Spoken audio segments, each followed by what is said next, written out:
imagem, autoimagem e o poder da consciência, como age a necropolítica?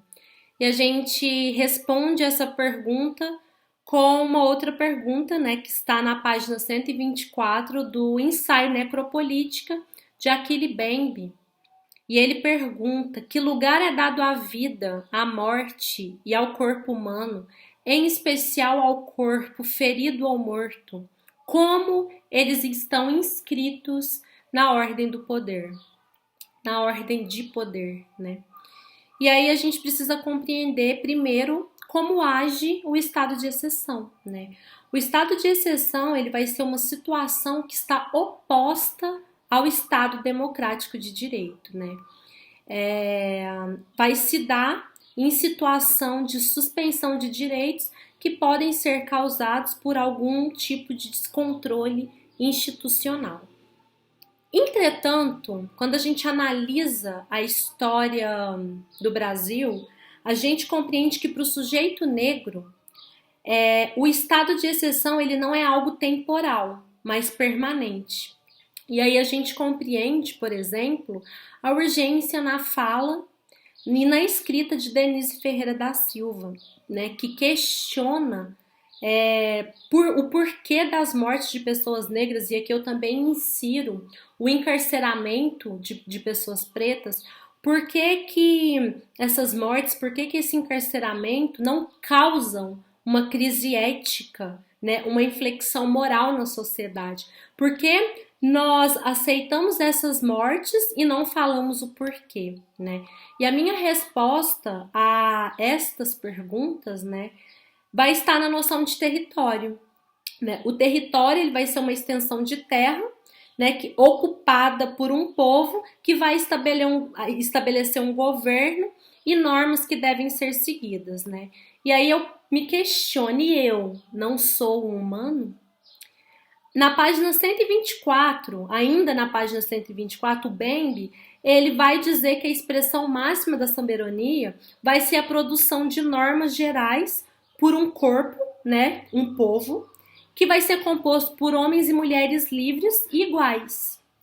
Esses homens e mulheres, eles vão ser considerados sujeitos completos, né, na realidade, que são capazes de autoconhecimento, de autoconsciência e autorrepresentação, né? Entretanto, quando nós pensamos na formação histórica do Brasil, homens e mulheres negros e negras indígenas não são considerados sujeitos e, portanto, não fazem parte da soberania que vai produzir as normas gerais estabelecidas.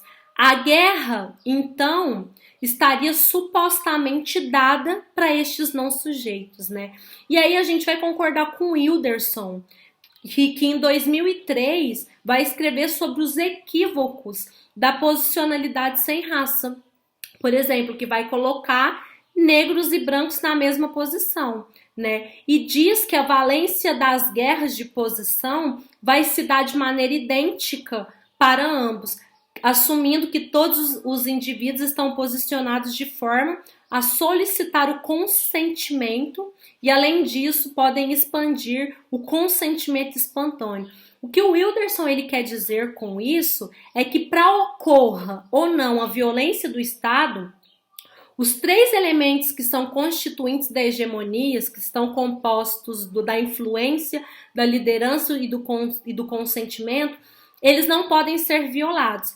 Entretanto, para o corpo negro, mesmo não demonstrando ou violando os elementos constitucionais da hegemonia, estão expostos à violência estatal, né? A violência contra os corpos negros, portanto, não é contingente, é estrutural e, acima de tudo, gratuita. Se a gente for pensar, foi por meio das relações diretas de força, né, que foi a escravidão, que vai surgir o capitalismo, né? E a exclusão capitalista da raça negra pode explicar a violência letal sofrida contra estes ainda neste século, né?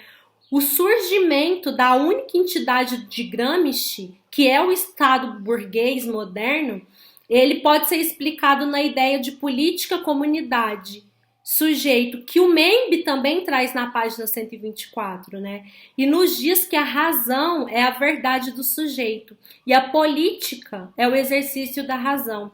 Ou seja, a sociedade política vai ser espelho da sociedade civil na qual ela pertence. E a partir desse aparato dividido, pretende-se alcançar uma vida plena. Só que o que nós não podemos esquecer é que a violência contra o corpo negro é a condição prévia para a existência da única entidade do Gramsci, que é o Estado burguês moderno, né? A violência contra os negros, portanto, é ontológica e gratuita em oposição à ideológica e contingente, né? Então, existe neste país um projeto de extermínio dos povos que são da cor da terra, né? E nós só conseguiremos conquistar uma vida plena quando forjarmos o nosso próprio território, nossa própria sociedade civil e política, né? Porque a supremacia branca essa vive em plenitude constante, porque a sociedade na qual nós estamos inseridos hoje está dominada por ela. E não confundam e não confundam isso que eu estou dizendo com a ideia de dominar o mundo. Não é sobre isso.